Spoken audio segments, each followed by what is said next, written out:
Hi Leute, welcome back. I'm so sorry that took me too long to record. I hope the music is fine and not too loud. So as we listen to Moon's Lullaby music box, I dive right back into the chapter. A little recap. Bellamy has calmed Sun down from a little panic attack, and she saw something protecting him. And Sun had talked with himself, but we all know with who he talked. Am I right? I'm right, alright. Yo. I found where I stopped, so here we are. I think I'll read that part again, just to be sure. So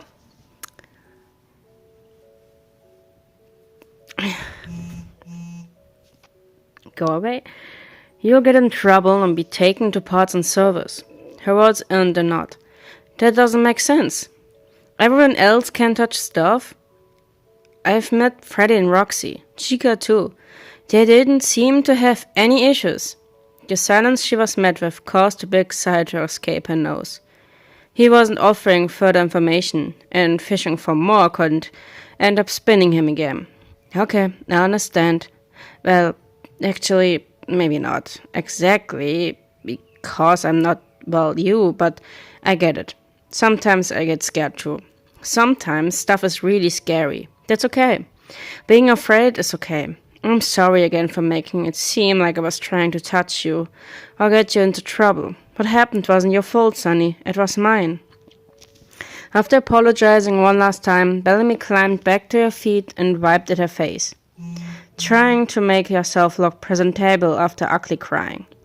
As she did that, she watched Sun's rays as they sucked themselves one by one into his head from left to right, then popped back out from right to left, creating a wave-like motion. It made her smile. I hope we can be You still want to be friends? After the hula-loo-boo I made? She stifled a weak giggle. Sunny had quite a vocabulary. Yes, I still want to be friends, silly. Hula-baloo or no hula-baloo. Real friends are always there when they're needed. Real friends look out for each other, protect each other. I look after you, and you look after me, deal? He mulled over, his face rotating a total 360. Then he nodded enthusiastically. Okay, deal. Best friends. Is this what having a real friend feels like? If it is, I must be really lucky.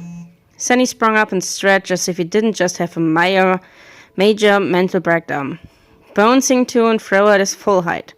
Bellamy had to remind himself how tall he was. Having someone loom over her didn't sit well with her, intentionally or unintentionally. But as if it hit her thoughts, Sun crouched down back. Oh my god. How can man mess a sentence so bad? Sun crouched back down again, balanced on the ball of his feet with his hands perched on his knees. His face was maybe a foot away from her own. Knowing he wouldn't get into trouble or be sent down to be elevated, Sunny felt a tad more comfortable getting just a little closer. Bellamy was nice to him, kind, safe. She felt safe. So, Miss Bellamy, do you want to come and watch the movie?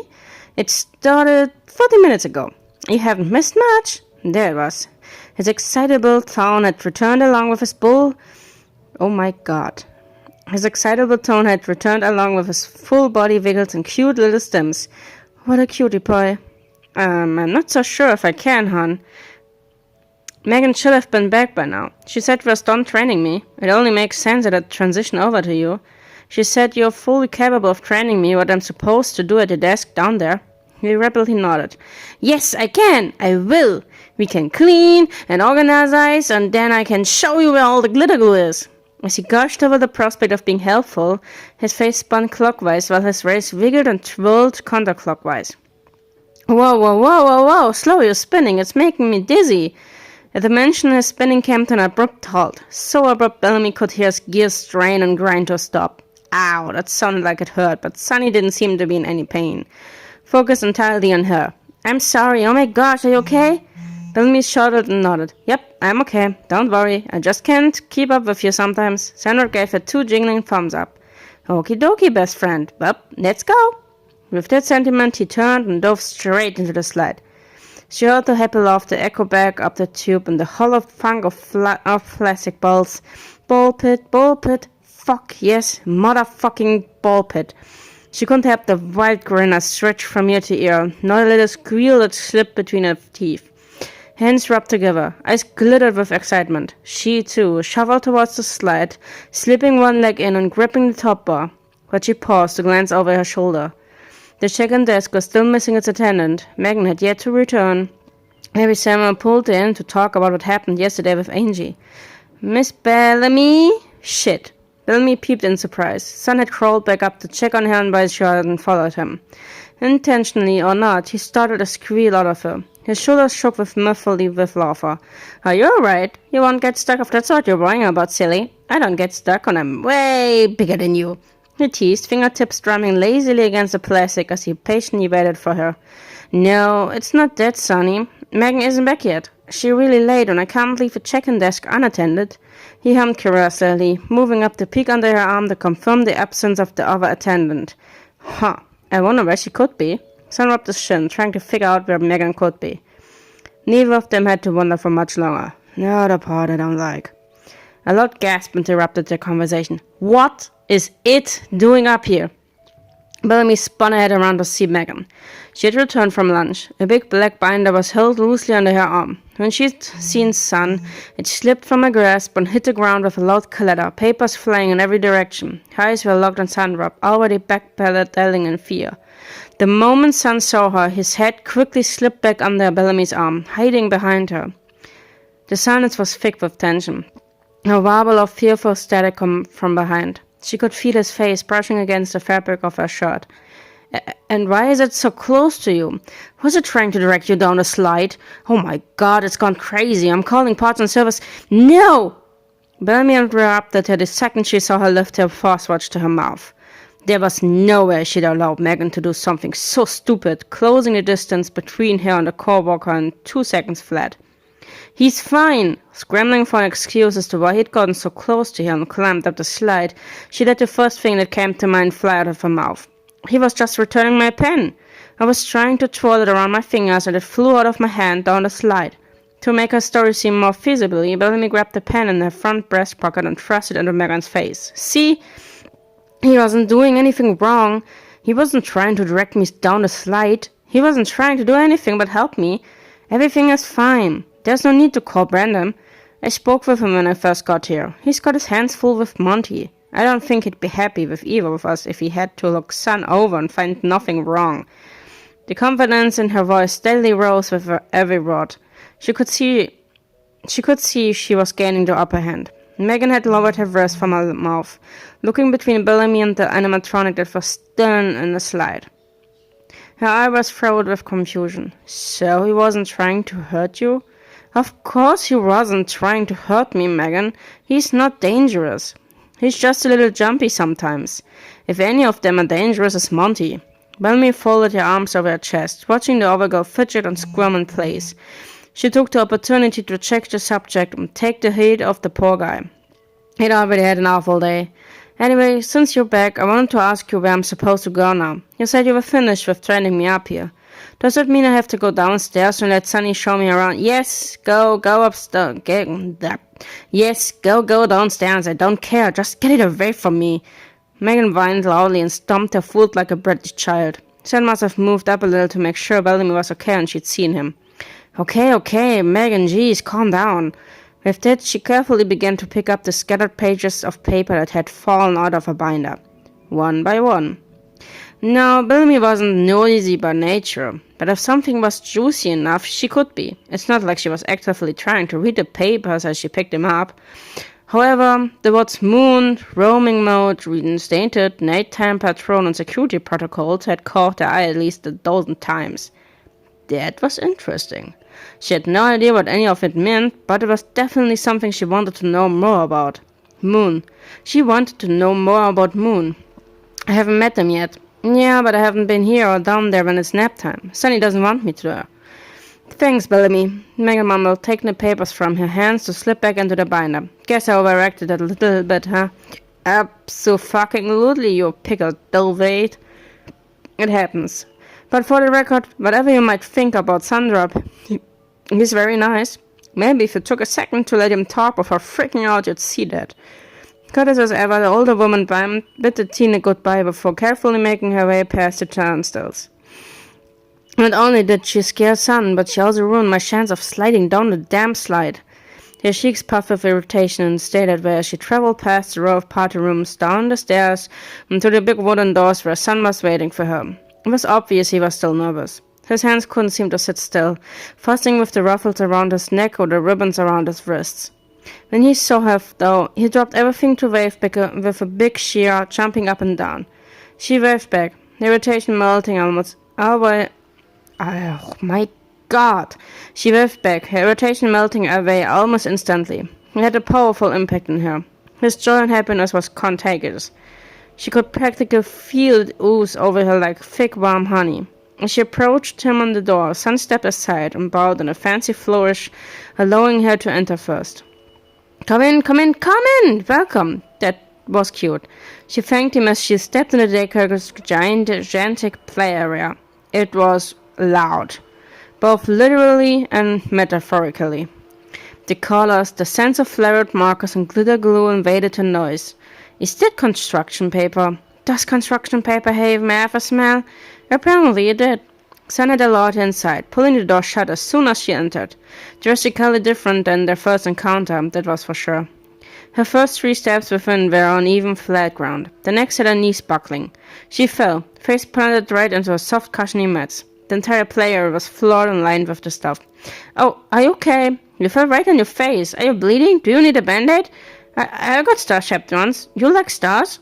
Sun had started to panic the second she fell, hands frantically waving up and down, grab bouncing around the fallen form. She didn't see it, but he was having an internal crisis over either helping or not helping. Do touch her, or to play it safe and keep his hands to himself. She didn't give him much more time to think about what to do. She made a choice for him, setting up to shake it off with the ground. Well, at least the floors are padded. I won't have to worry about breaking my nose anytime soon. Bellamy laughed as she climbed to her feet, dusting her pants on the sides. Her eyes met Sun's for a moment to reassure him she was there right before they wandered back to the play area. Colorful jungle games connected the thick plastic tubes, dozens of kid-sized tables, chairs, beanbags, you name it. One side of the wall was lined with cubbies and coat hooks. Wow.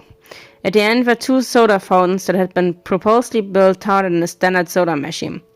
Bellamy figured it was to keep the children from purring too much and making a mess. Only Sunny or an adult could reach the controls. As the woman continued to look around her, her feet began to shuffle forward, carefully this time, ensuring not to trip between the stems of the cushioned floors. Sun firstly went to check on the children before skipping back to Bar's side. Over there's a pulpit, and over there's the art station where we got all the glitter glue and the whole white pizzaplex. Oh, and this, Miss Bell? He yodeled for her attention, happily pointing both index fingers at the trash can. This is where all the trash goes. Bellamy covered her mouth to keep the laughter in and conceal the blush on her cheeks. Sunny was so adorable. Sweet, precious boy. You're quite a stickler for rules, aren't you? He nodded proudly and crossed his arms, head tilted up, ever so slightly with pride. He reminded her of a glorified hall monitor. We can't have fun up there, messes at every turn, can we? The chorus of no she was met with startled Bellamy halfway off her feet. Suddenly she was reminded that she was in a daycare for children. There were children here in the daycare. Little children that seemingly poured out of the walls and crawled up out of the cushion floors to crowd and crawl on its attendant. Sunny definitely didn't seem to mind, laughing and playing with the horde of children. Hello everyone, why are we playing during movie time? I just checked on you. Everything was okie dokie. What happened? Hi, Mr. Sun. Jacob broke the TV. Sunny, Katie threw popcorn in my eye. I missed you, Mr. Sun. I swallowed a plate of macaroni. Am I going to die? I picked my nose and ate it. Ugh. Bombarded with little children and their mishaps didn't seem to deter or stress Sun at all, which was actually a surprise, all things considered. He's in his element, though. This is what he was programmed for. It would make no sense if he was afraid of children. He's really good with them. All 42 of them. Sun interrupted her thoughts with a boisterous giggle. Jacob broke the TV. Oh no, we're going to have to fix it. Kelly threw popcorn in your eye. Is your eye okay? Let me see. Yep, you're okay. Kelly, we eat the popcorn. We don't throw it. No wasting popcorn in the daycare. Of course not, Nate. You aren't going to die. No dying in the daycare, not on my watch. Nevertheless, he picked up the child named Nate by his armpits to hold right in front of him. His head spun a few times, scanning the kid for any actual injury. You're just fine and super duper brave. I missed you too, little buddy. That was all Nate needed, bursting into sweet little giggles as Sunny twirled him around a little before setting him back on his feet. And don't think I forgot about you, Noah. We don't eat our boogers. That's really gross. Now, let's go see about that broken TV. He genuinely looked disgusted for a second. Noah nodded, but stuck his finger right back up his nose anyway. Sunny visibly cringed and slowly turned his head over to Belle, who was fighting for dear life to keep herself from dying. He somehow shook his head at the expression on her face.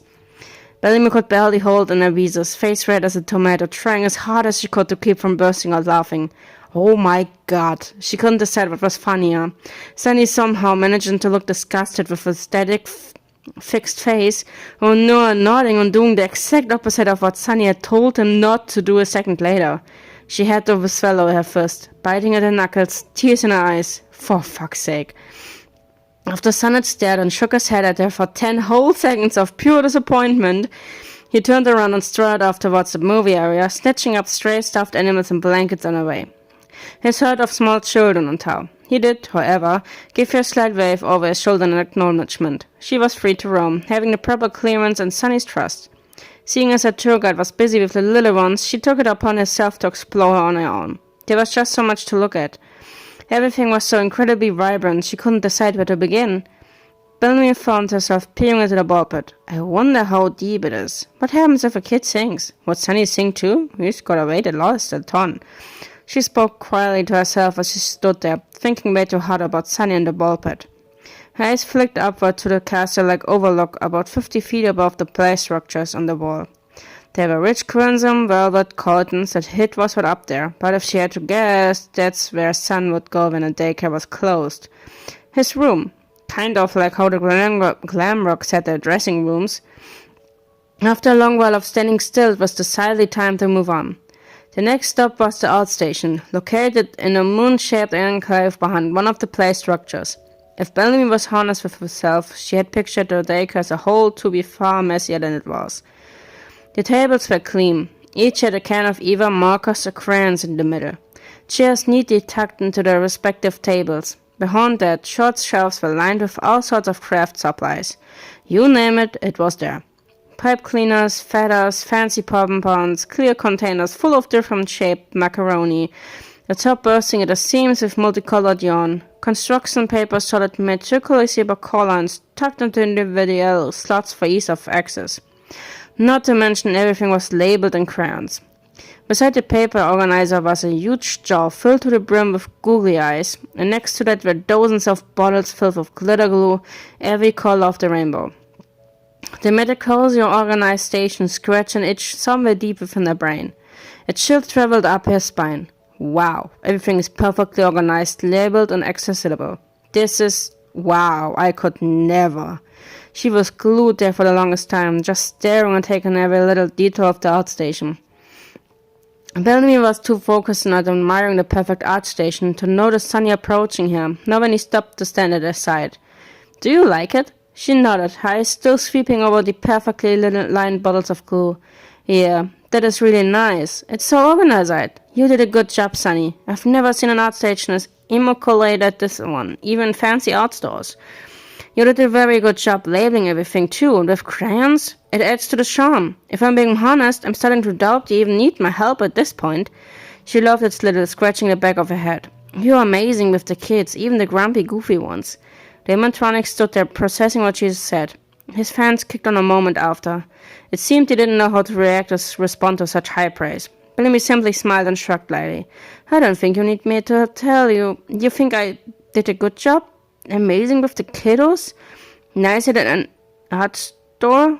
Oh, Golly, I only had crayons at the time. Sally ate all the scented markers that day. She frowned slightly at his response, turning her whole body to face him.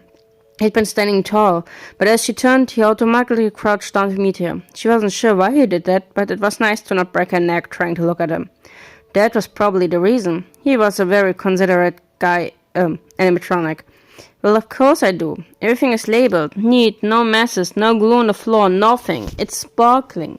Glitter isn't easy to clean, and even when you think you got it all, you don't. I'm not a daycare attendant, but I'd like to assume that everything needs to be labeled like this when it comes to walking with young children.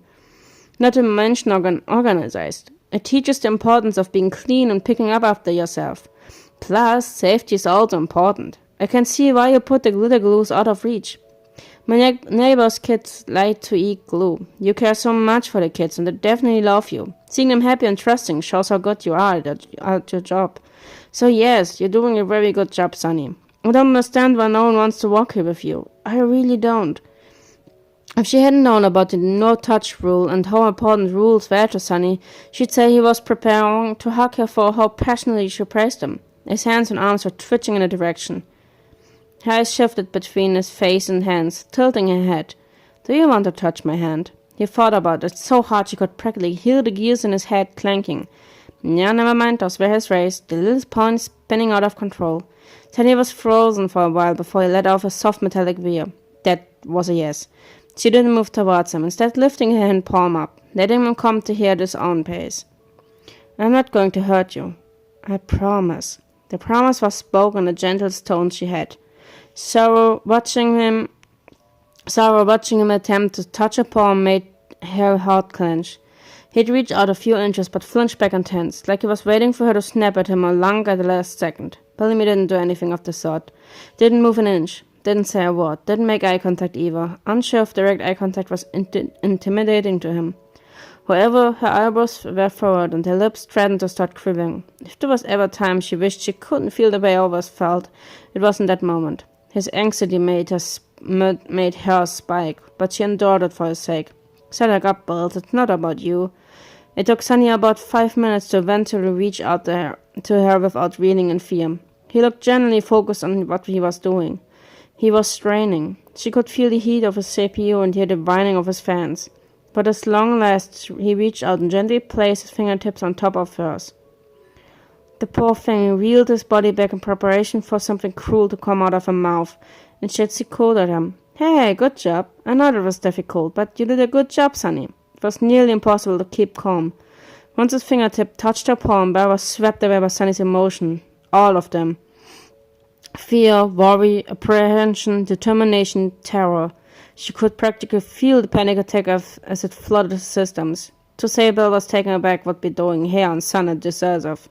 He felt more than any living person she touched, intentionally or unintentionally. He left his fingertips there, looking between his fingers in her hand. You're not going to get us in trouble, right?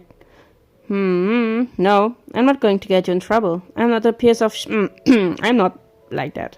You're entitled to your emotion. Like I said earlier, you'll be hurt by a lot of people. Going for extended periods of time without having anyone to tell or treat you the way you should be, it's natural you level anxiety around adults. Maybe even resentment too. It's fair for you to associate a touch with pain. It's not abnormal for you to panic and spiral the way you did. It sucks, yes, but it's understandable. No one has shown you what human decision looks or feels like. No one has given you a reason to trust. So why would you start now? They were cruel for no reason. Sunrab was silent, listening to explain and process his emotions for him, taking it all in, learning. Slowly, he shifted his hand, allowing his fingertips to slide further up her hand, resting them on her palm. He was gaining confidence. What about the children? They don't understand what it is to be prejudged because they were young. When children are young, they tend to view the world with wide open eyes.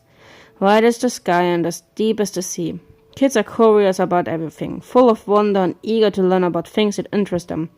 But as we grow up, unfortunately, most people's views tend to narrow as the world becomes less and less interesting. Things that would usually excite you don't anymore. The things that once seemed interesting stop being interesting because you figured them out. It's not a mystery anymore, With time, things that don't fit your views and opinions start to become foreign and a lot of times just straight up uncomfortable. Adults learn to fear and hate what they don't understand or can't explain. You are someone most adults nowadays can't understand or explain, because to understand you would mean they'd have to stop and think about more than just what they see with their eyes. At that point, those adults have lost their patience to learn, thinking they have already learned all there is to know, when everything that they don't is perceived either negatively or just left unacknowledged. That's what prejudice is. And that's why children are different, Sonny. They still have the sense of wonder and curiosity. The world is still so very new and bright, like sunshine. Sonny, you're their sunshine. They love you because you're sweet and fun to be around. You care for them. You teach them about things, how to clean up, how to share, how to play or make friends. You make sure they're safe. You help them make macaroni art. You help them put their things away and take their things out when they leave. You're their friend. Their best friend, probably. So why would they be afraid of you or what you look like? You don't need to worry about the children, Sonny. Me, however, I'm a whole different story. I'm a new adult with a new face. A friendly new adult was also a staff member. You're worried I'm gonna turn out like the people before me, and that automatically makes me two of the things you fear the most. You're afraid, absolutely terrified of me, but that's okay. It's okay to be scared of me.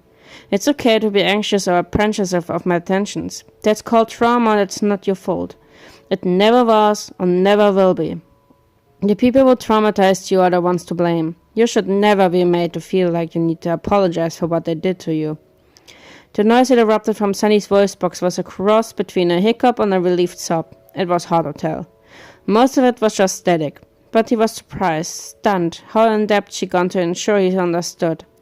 His fingers had slid further and curled around the inside of her wrist. That makes a lot of sense. Gosh. Sun felt... Well, he was feeling something all right. He wasn't sure what to make of the woman in front of him. His race had stopped completely. Even his face had stopped swaying. He was frozen. Trauma isn't something to laugh about or take lightly, Sonny. It doesn't heal overnight, over a week or a month. Sometimes it takes years for someone to heal from the trauma, and even then some people just don't ever completely heal. And for others, they can heal and move forward knowing they don't have to be afraid anymore. It just depends on the person.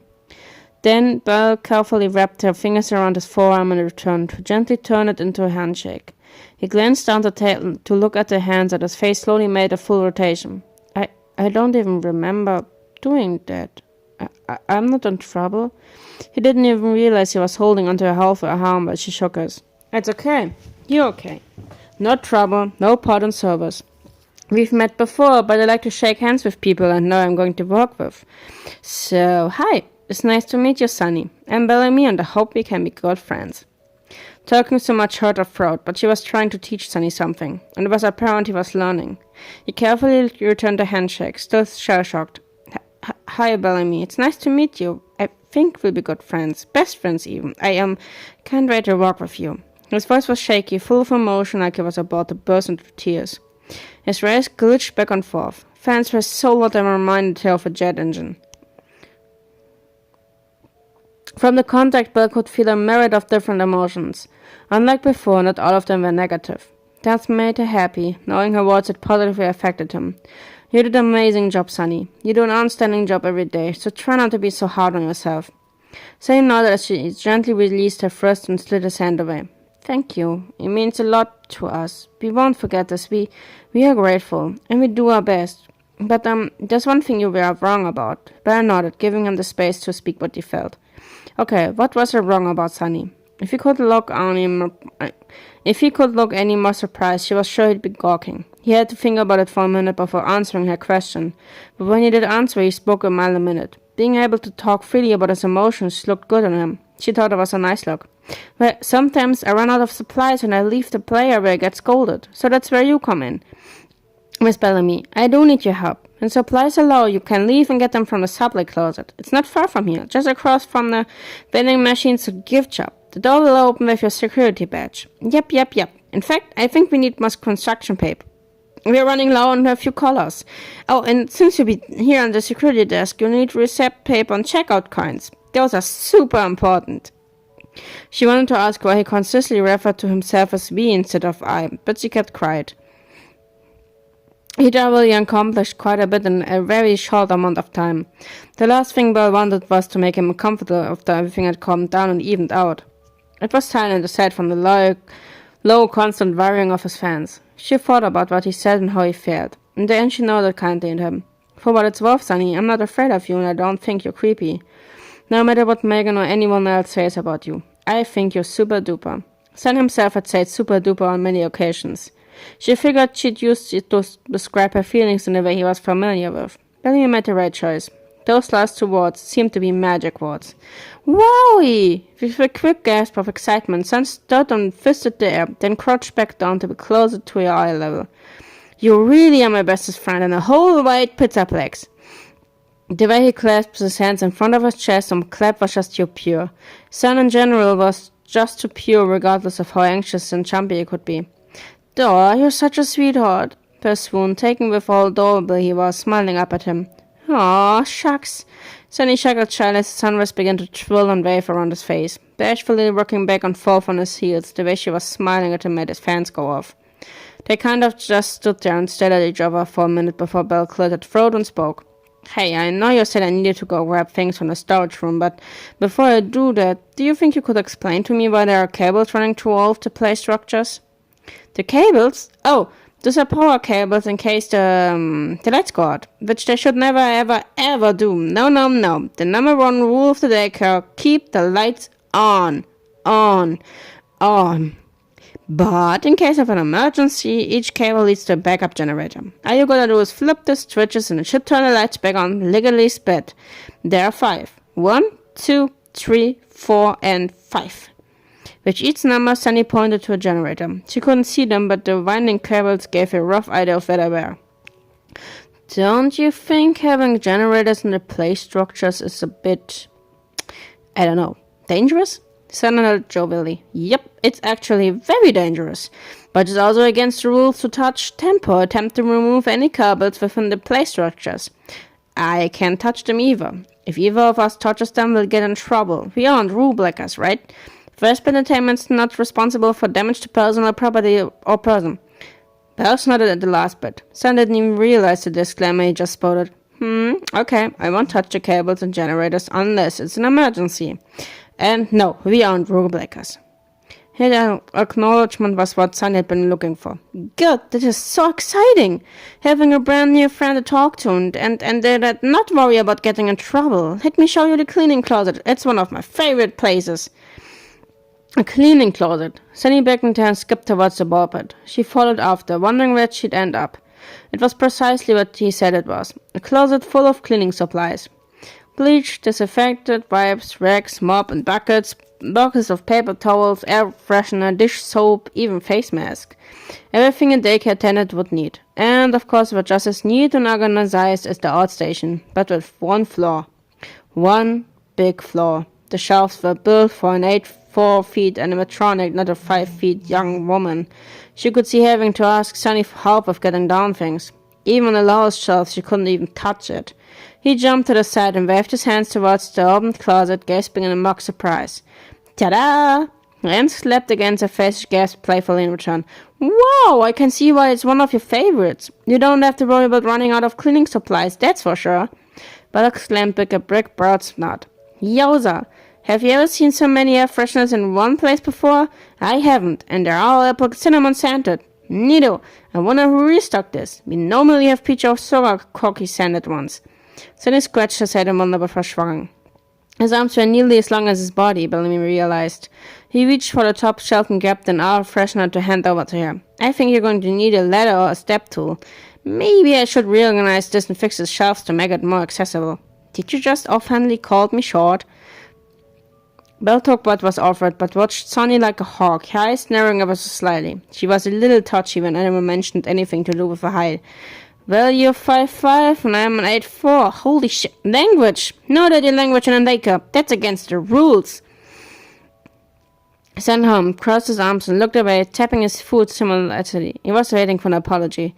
I'm sorry, Sonny. Never met someone as tall as you before. It's not often you meet someone taller than the average door frame, let alone the ceiling. Sun tasked her before turning his head, just his head, to look at her. His body remained facing the other direction. That's neat. It's okay, please be careful. He wouldn't want any children to pick up on that sort of potty mouth. Belle nodded and saluted him. He, of course, saluted back. Sympathies split. Why don't you go drop that freshener on your new desk? Then I'm sure the gift shop would be your next stop. Don't forget the supplies when you're finished looking around, okay? Sunny was so sweet, asking her to do things in such a polite way. Worried about sounding so bossy and upsetting her.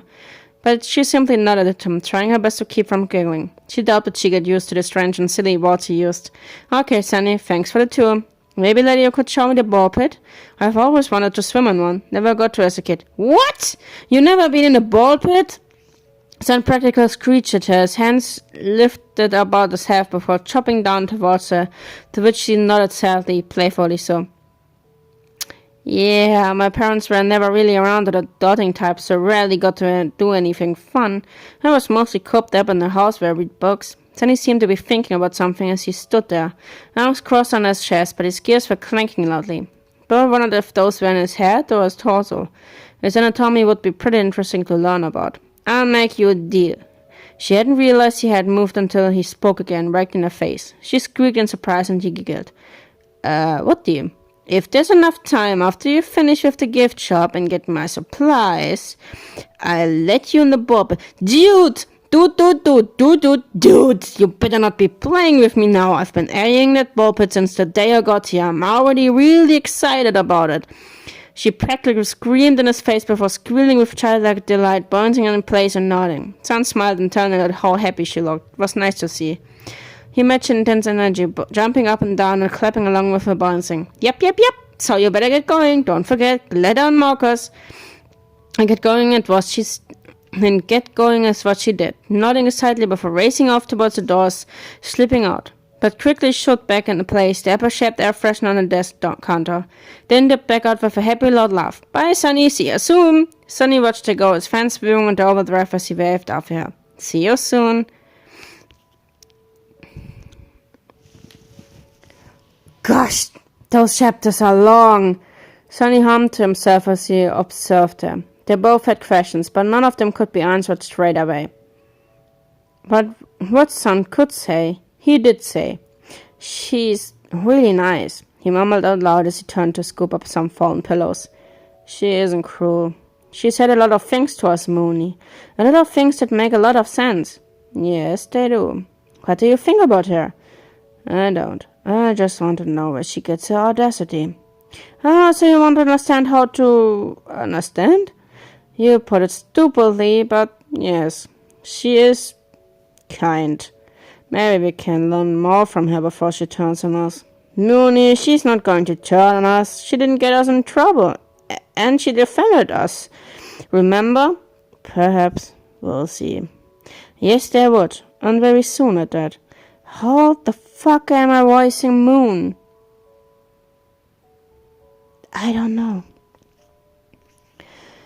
Gosh, I forgot how long those awesome chapters are. You know, when I said gift shop, I didn't think it would be something like this. Dale had taken her time to walk over to the Lucky Stars gift shop. The shop was charming. The theme was, of course, both the day and the night. Sun and moon. There were cake tables stacked with plushies, racks full of t-shirts, blouses, dresses, even cardigans. I want that in real life. The shelves that lined the walls were full as well. Different pillows, squishmallows.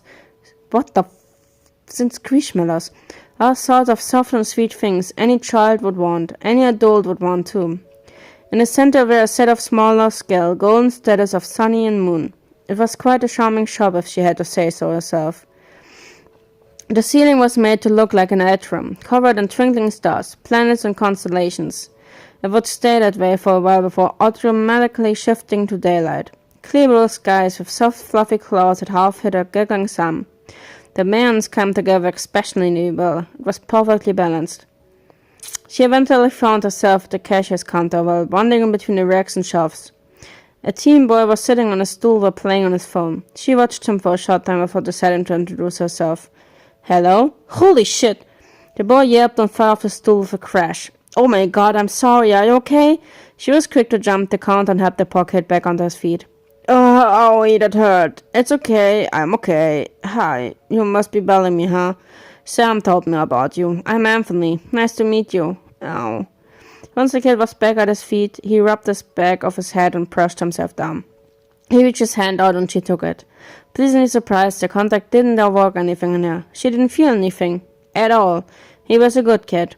He looked no older than 18, based on that handshake. Bellamy knew they'd get along quite well. It's nice to meet you too, Anthony. I was helping Sonny around the play area, but he told me to come visit and say hi. That or maybe ask for a small tour? Refreshingly enough, Anthony didn't cringe or make a face at the mention of Sonny. Oh yeah? That ain't gonna be a problem. There's not much here, but let's check it out anyway. Come on, we got a staff bathroom right here. Cool, right? And back here's the storage room. It's more like a broom closet. He showed her a storage room that was indeed very small. There was no room for any chairs or tables, but it was half full of unpacked boxes. She assumed she'd be helping with that. She was correct. From there, Anthony took his time to start explaining the boxes and how they were sorted by code and color. Green were toys, blue was clothing, red was soft things like pillows and blankets, and the last was yellow, which indicated candy. For a teenager, Anthony seemed like a miniature kid. He knew what to do and showed Belle how to do it step by step with great ease. From unpacking boxes and stocking what was within those boxes to marking down old merchandise to the company standards, Anthony seemed to have the entire gig down. That was a pleasant surprise. I'm sure you probably already know a lot about this. Sam told me he went over cashing with you, but did he teach you how to go from step 1 to step done? She blinked and shook her head. No, he didn't. What's that? The boy rolled his eyes dramatically. Oh, of course he didn't. Here, let me show you. Management has a whole manual on the concept. From there, Anthony and Belle spent half an hour reviewing things Sam had neglected to teach her. It didn't surprise her. Bella figured Sam was skipping over things he didn't deem to be significant enough. That's how accidents happen. To be honest, I've been trying to stack the new moon and sun flushes as high as the ceiling. I managed, but I always find it knocked down the next day. Belle had been quiet but to listen to him. She liked him immediately. He was rather chill for a kid and at the same time not afraid of Sonny. He just seemed to be a simple acquaintance. So do you like Sonny? Bellamy asked him outright, curious of what he'd say. Anthony thought about it for a minute. I don't think I like him would be the right word. I know what the other staff think about him and Moon. But to be honest, Sonny has always been nice to me whenever I walk by the doors or deliver a box to him. He's a little creepy and overbearing, I won't lie, but that's cool, I guess. Like, why should I care? People pay for them to take care of their kids, so if we're gonna get technical and shit, Sonny's pretty much why we get paid. In my book, that makes him just fine. His face freaks me out, but that ain't stopping me from saying hi when I can. That was fair. Belle could deal with that. After a modest goodbye to the young gift shop attendant, Bellamy headed for the storage room to fetch Sonny what he asked for. Storage room? More like a library. Just like the outstation, everything, and she meant everything was labeled. And whoever labeled everything had labeled them with crayons. Though who was obvious, everything had a label, from the bottoms of the shelves that lined the walls to the middle aisle of waist-high dryers. Even the ceiling lights that hung just above her head had labels. What in the world? Geez, Sonny definitely isn't going to run out of anything anytime soon. Dare to lose track of where things are. As she spoke mostly to herself, she walked down the aisles. Aisles? I think aisles. Looking through each row, shelf and dryer. Dryer. Dryer's a whole other thing. Drawer, I think. Why is the glitter glue locked up? The mental image of a little kid gulping down a shiny pink and blue substance made her cringe. Or a kid getting it all over Sonny's clothes. That would be a nightmare. Fuck, what if Sonny ate it? That would definitely be a spectacular on its own. Ick. Okay. Ugh. After about 5 minutes of walking up and down aisles, Bellamy found what she was looking for. A box labeled loose glitter and a box filled with markers. Jackpot. Okay. These are pretty heavy. Heavy. She had to sneak at herself for picking up one of Sonny's little verbal quirks. Knowing he had severe anxiety, it wouldn't be a stretch to assume he had some form of OCD. It didn't really matter to her, but it made sense. And thus made sense, made it easier for her to understand and help if he ever had another episode. She was sure something like before would happen again, sooner or later. Once she had grabbed the boxes and loaded them onto the pushcart by the door, she turned to leave, flipping the light switch off. Bellamy. Belle froze in her tracks. She stood in the doorway, the dog storage room behind her and the bright, colorful daycare at her front. A sharp pain bloomed at the back of her neck, telling everything she needed to know. She winced and clenched her eyes shut. Belle had imagined hearing her name. She heard it loud and clear. Ignore it, just ignore it, and get back to Sunny. Sunny's waiting for you. Focus, Bellamy. Get to Sunny. Go, bitch, go! She forced her way through the pain and quickly pushed the cart into the light, back towards safety. To Sunny. Attempting to shake the affection that gripped her in his cruel clutches. There was no use in dwelling to try to communicate with it. Nothing, at least not now. Sunny was waiting for her to return with his glitter and marker delivery, which hopefully meant he was keeping track of how long she was gone. She hadn't forgotten about that or his offer a ball per time. The oppressive presence had followed her the entire 50 feet to the double doors that were shut nice and tight. She could hear the laughter and screaming coming from the other side, along with low jingling bells. As she reached the doors, the burning sensation was so bad she nearly collapsed. She grabbed the cart for balance and shakily groped for a badge, only to find it missing. Her body was growing weaker and her voice wasn't working either. Her legs threatened to give it any second. Fuck, what do I do? There was only one thing she could realistically do that would work. Call for Sunny. He had mentioned how good his hearing was. She wasn't sure if he'd hear her all over the loud screaming and giggling, but she had to try. Sunny, Belle croaked as she crumbled uncomfortably. Sunny, help thee. Before she could finish calling out, a wave of dizziness washed over her. Panicked, she scrambled to grab the cart and steady herself, but it rolled forward and out of her grasp, crashing against the wooden doors 2 feet away. Before the support, her knees buckled and caved before she collapsed. Her skull bounced against the solid ground with a loud crack. Red-hot pain surged wildly through her body as it stilled. Her eyelids fluttered feebly, tears of pain streaming down her cheeks. As everything began to fade to black, her last thought was of Sunny, hoping he heard her call out for help. With one final breath, Bellamy surrendered to the agony and succumbed to the darkness. Cliffhanger! Well, my bad. I repeat myself, I'm so fucking sorry that I took so long, or that it took so long in generally.